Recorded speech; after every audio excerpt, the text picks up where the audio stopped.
Welcome to online video training for Janus Workbench software. Course 1, Part 8. Other topics. Running time, 19 minutes.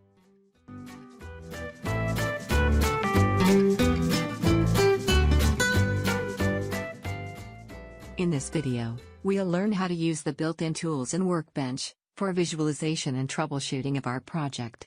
Those tools include graphical displays, charts, trend charts, and remote target web pages. We'll also learn how to download project source files to the target, and how to restore a project from those files, if the source files aren't available on your PC. Finally, we'll see how to use password protection on the runtime, and on individual programs. Workbench graphics allow you to build simple HMI displays for diagnosing and troubleshooting your application. These displays can be viewed in Workbench, or, with a C2000 series CPU, they can be viewed over the network using a web browser. To create a graphics display, highlight the folder where you want to create it, right-click, and select Insert New Item. Select Graphics from the list of available items, and click Next. Enter a name and description for this graphics display. We'll keep the default. Click OK, and the new graphics display is created in the project tree. This graphics display will be for Ladder Logic Exercise 1A, where we implemented a conveyor control. Double-click the item to open for editing. We'll start our display with a text label. From the graphics object list at the right, expand text, and select static. This will let us put a label on our display. Drag it over into the display. Double-click the item to edit it. Change the text to read Conveyor 1. Note, on this box you can also edit text color, font, and size. Click OK to save and exit. We'll resize the object, so all the text shows up. Next, we'll add a conveyor run indicator. From the object list, expand shapes and select ellipse. Drag it into the display and make it a little smaller. Double-click to edit. Change the text to read, run. Change the text color to white. Change the true color to green. And the false color to red.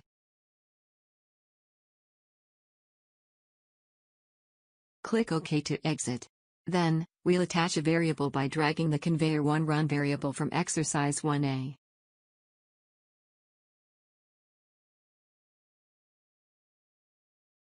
To add a Start button, expand the switches, and select Push button. Drag it onto the display and double-click to edit. We'll change the text to read, Start.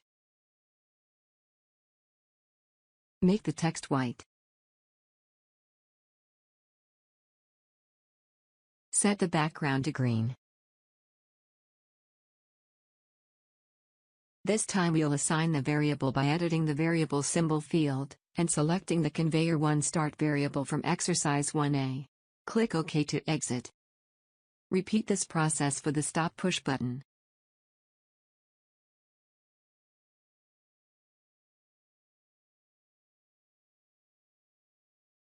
Make the background color red.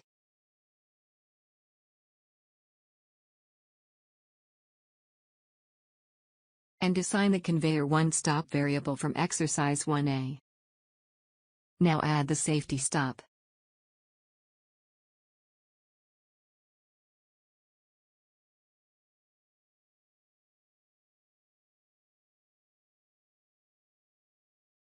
Make the background red.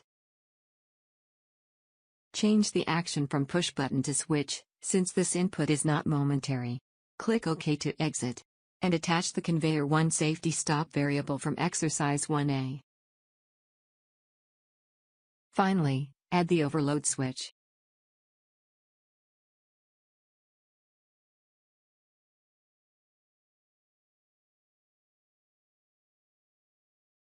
Make the background red. Change the action from push button to switch, since this input is not momentary. Click OK to exit. And attach the Conveyor 1 overload variable from Exercise 1A. To test our graphics display, we first have to compile the project. Then go to Simulate. Click Start to start the conveyor. The run indicator goes to green. Click Stop. And it goes to red. Now check the safety stop. Works correctly. And the overload. Also working. As you can see, building a simple graphical display makes it easier to test the project, compared to manually setting variables. With a little more time spent in drawing and configuring the diagram, you can make graphical displays equivalent to basic HMI devices. Here's an example using an imported bitmap of a conveyor, with controls and indicators overlaid.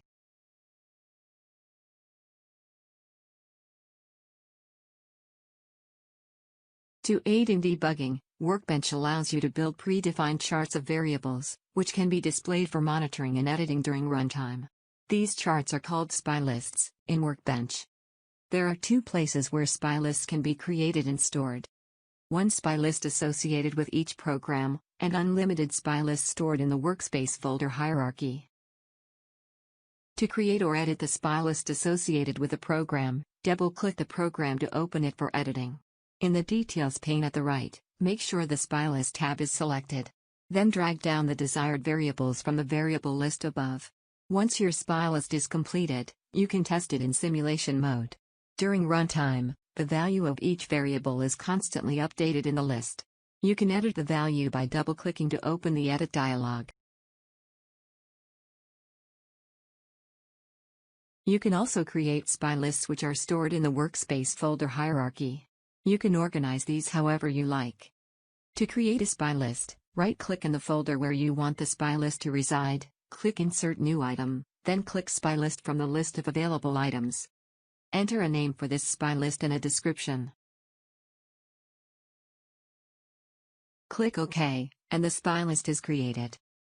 Double-click the SPI list to open it for editing. Then just drag the desired variables into the SPI list from the Variables pane.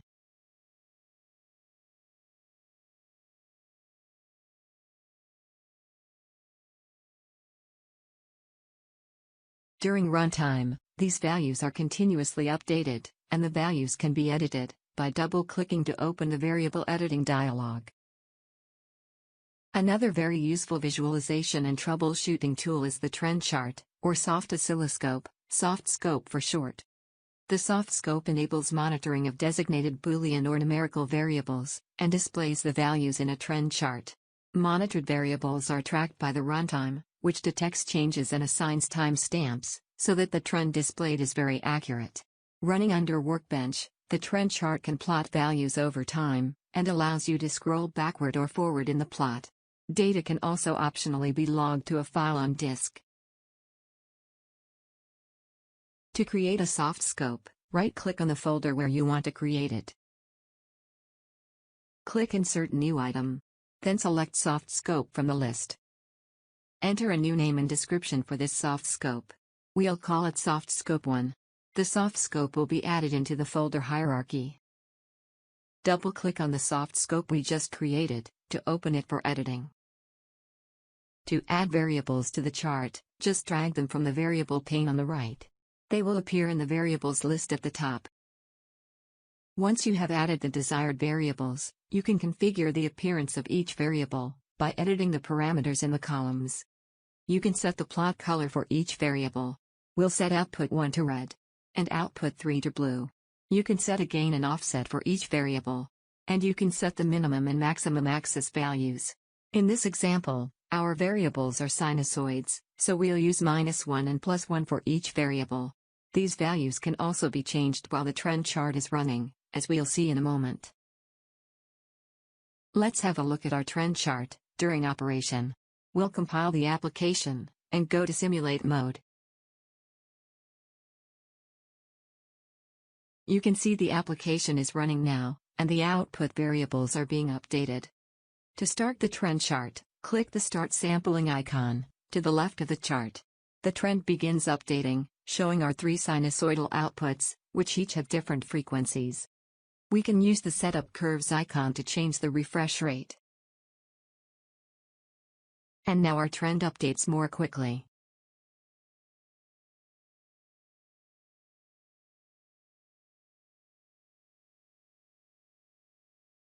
If we want to look back in time, we can stop auto-scrolling using the icon. Then we can use the manual zoom and scroll, at the bottom of the trend chart, to look at any part of the trend.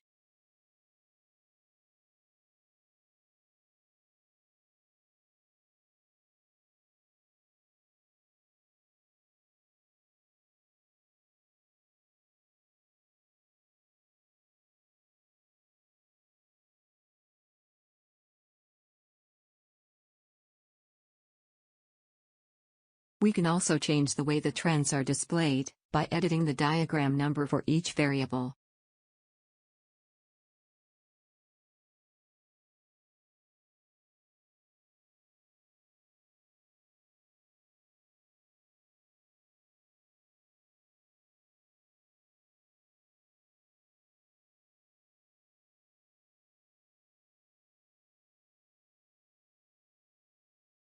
Workbench can log variables to a disk file during trend chart operation. Click the record sampling icon, then specify the file where you want the data logged.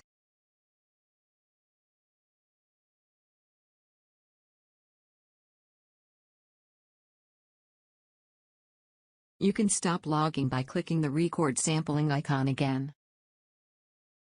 Stop the trend sampling. Once it's stopped, you can save the trend chart to disk for later reference.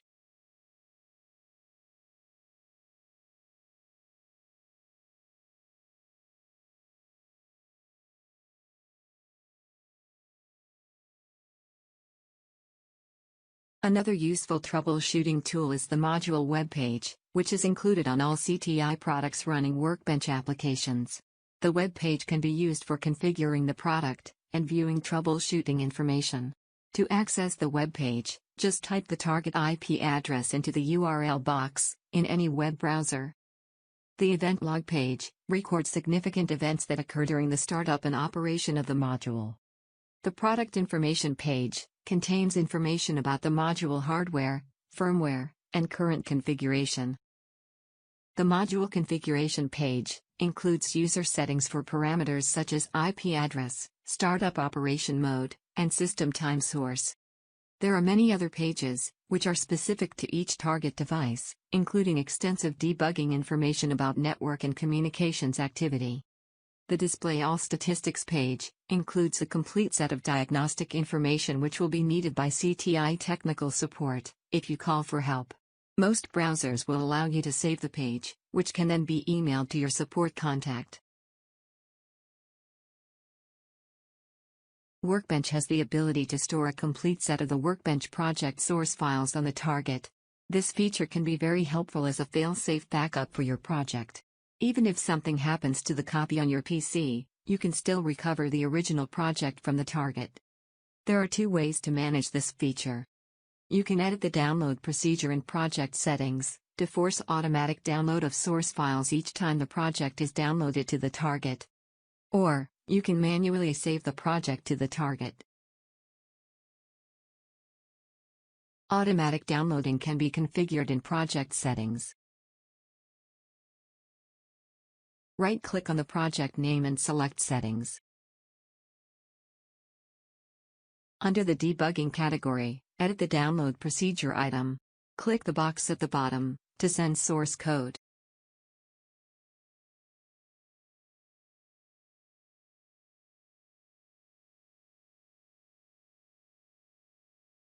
Now each time the project is downloaded, a set of source files for the project will be stored on the SD card on the target device.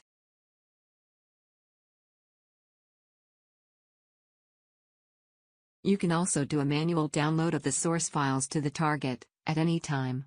Just right-click on the project name, then select Save Project to Target. A confirmation dialog box will be displayed, confirming the target IP address and the list of items to download. Click OK to complete the download.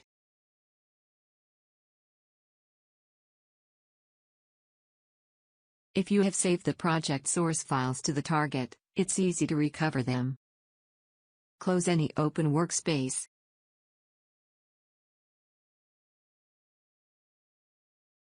Then click File, Add Existing Project, from Target.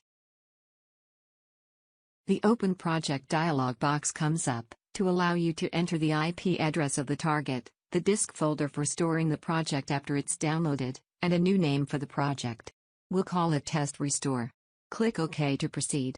The project is downloaded from the target, and the workspace opens, ready for editing. Note that you are not editing this project directly off the target. Instead, a copy has been created on your local drive for editing. Workbench includes several levels of password protection. You can protect the entire runtime system, so anyone connecting to the runtime with Workbench must provide the password. To set a runtime password, right-click on the project name, and select Project Settings. In the compiler category, double-click on Runtime Password. Enter the desired password, and click OK to proceed.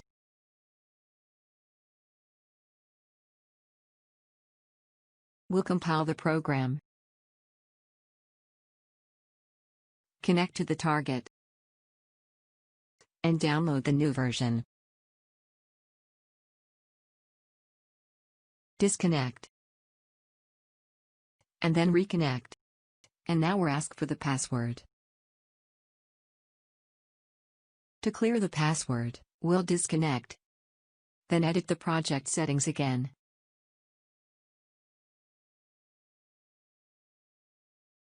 And put in an empty password.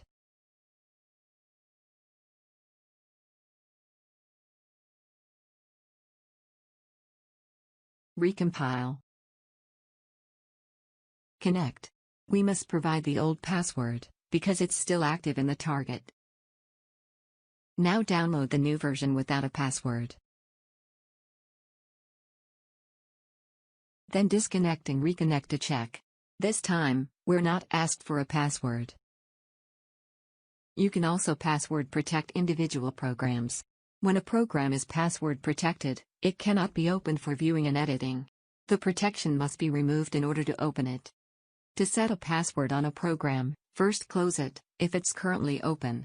Right-click on the program, and select Properties. In the Security tab, click Set Protection, and enter a password. Click OK to exit. Now if we try to open the program, we get a message saying it's password protected. To clear the protection, right-click on the program, and select Properties. In the Security tab, click Remove Protection, and enter the password. Click OK to exit. Now we can open the program. That completes Course 1, Part 8, and concludes Workbench Training Course 1. Here's a summary of what we've covered in Course 1. Introduction to Workbench and IEC 61131. Basic concepts of Workbench. Getting started programming in Workbench. Programming in ladder diagram. Programming in function block diagram. Running on a remote target. Using the field bus editor. Using built-in tools for visualization and troubleshooting. Downloading project source files to the target, and restoring the project from the target. And using password protection.